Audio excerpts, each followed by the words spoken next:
Ben voilà, donc je viens de brancher le calculateur ici. Donc tout bon. On va aller voir les défauts.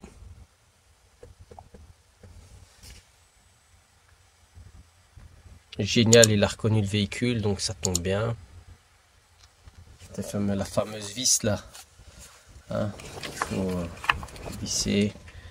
Donc au niveau des signaux, tout va bien. Ici, j'utilise pour l'instant l'autofix. Donc, il m'a trouvé tout ça comme défaut. Forcément, il n'y a rien qui est branché.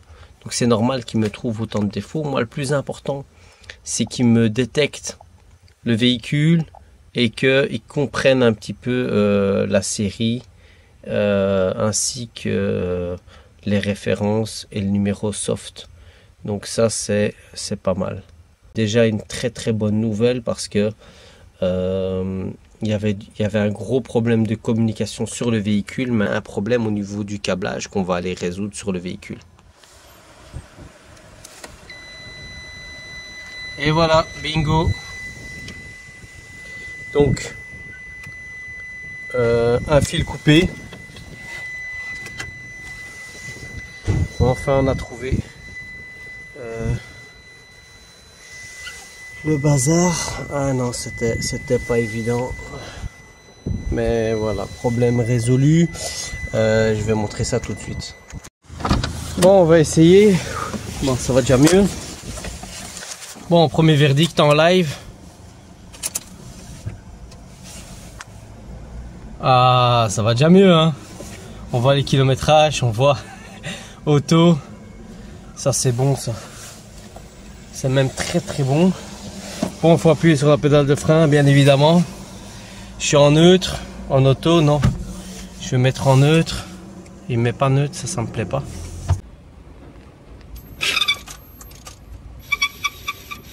Quand je vous dis, c'est de surprise en surprise. Bon, ça va déjà mieux, on voit déjà quelque chose. Je vais voir maintenant au niveau de l'ordinateur de diagnostic. Qu'est-ce qu'il en est? Allez, c'est parti. Ouais, quand je vous dis chez en surprise, hein. Quand on ne me croyait pas, hein. Je vous dis à chaque fois qu'on commence un bazar, tu sais quand ça commence, mais bon, automatiquement, normalement, il va le retrouver. Ah, ça va déjà mieux. Voilà, voilà, c'est ça que je veux voir.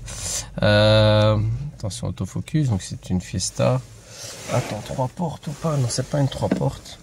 La Ford Fiesta tout court. Voilà, ouais, génial, 1400. Oui, magnifique. Il a trouvé. Il a trouvé. Ça va aller tout seul maintenant, normalement.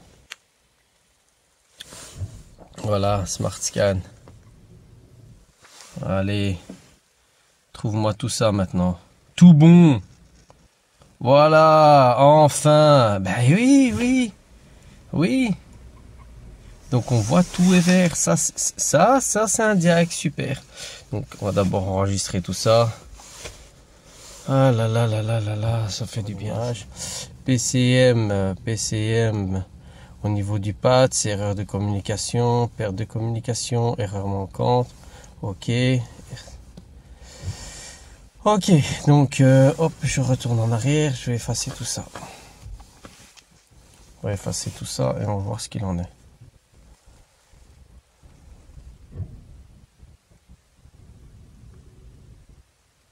Bon, il reste encore un défaut ici, système BDC de préparation inaccompli. Ça, chez Ford, il le met tout le temps. Pourquoi ça fonctionne pas au niveau des positions quand je change les vitesses? Ok, parce qu'apparemment tout a été fait. Alors oui, tu me disais que le capteur du levier, non, il fonctionne très bien, hein. Donc on voit un petit peu, regarde ici, le contacteur stop, il fonctionne. Levé de vitesse, quand je le passe en manuel, ça fonctionne. En neutre, voilà, je le mets en neutre. Position plus, moins. Donc ici, voilà, ça fonctionne. En drive, ça fonctionne. Et en moins, ça fonctionne. Donc ici, tout fonctionne quelque part. Maintenant, après avoir rétabli, bien évidemment, la communication. Seul souci maintenant, c'est que au tableau de bord, si tu veux, il ne s'affiche plus. Donc neutre. Maintenant, ça va déjà mieux. J'ai plus le système anti-démarrage. Regarde, je mets le contact, il me met auto. Le cadenas s'allume, il s'éteint, donc magnifique. Au niveau du kilométrage, ben ça fonctionne, mais voilà, j'ai toujours pas d'affichage au niveau du compteur. J'ai quand même oublié un petit détail, c'est que l'actionneur n'a pas été purgé. Quand j'ai regardé dans les paramètres, il était resté bloqué en 4e, donc à mon avis, en purgeant, ça va se régler.